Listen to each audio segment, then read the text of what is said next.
నా పేరు స్వప్నిక. నేను 5వ తరగతి అస్త్రాలో చదువుతున్నాను. ఈరోజు నేను తెలుగు భాష గురించి చెప్పబోతున్నాను. తెలుగు భాష చరిత్రలో గిడుగు వెంకట రామమూర్తి గారు ఒక విశిష్టత స్థానం సంపాదించారు. ఆయనను వ్యవహారిక భాష ఉవ్యము పితామహుడు అని పిలుస్తారు. తెలుగు భాషను ఉవ్యము పితామహుడు అని పిలుస్తారు. తెలుగు భాషను పాండిత్యపు భారాల నుండి విముక్తి చేసే సాధారణ ప్రజలకు అందుబాటులోకి తేవడమే ఆయన జీవిత ద్వయం. వాడుక భాష ఉద్యమానికి ఆద్యులైన గిడుగు వెంకట రామమూర్తి గారు జయంతి సందర్భంగా ఏటా ఆగస్టు 29న మనం రాష్ట్రీయలో తెలుగు భాష దినోత్సవాన్ని జరుపుకుంటున్నాం.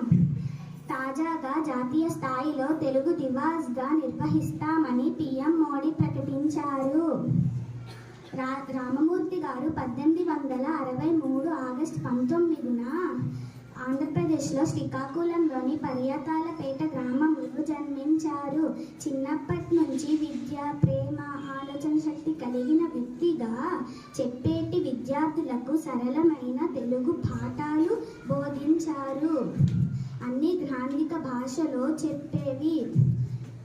గిడుగు వెంకట రామమూర్తి గారి కృషి వల్ల ఈరోజు మనం ఈ సులభంగా అర్థమయ్యే తెలుగు.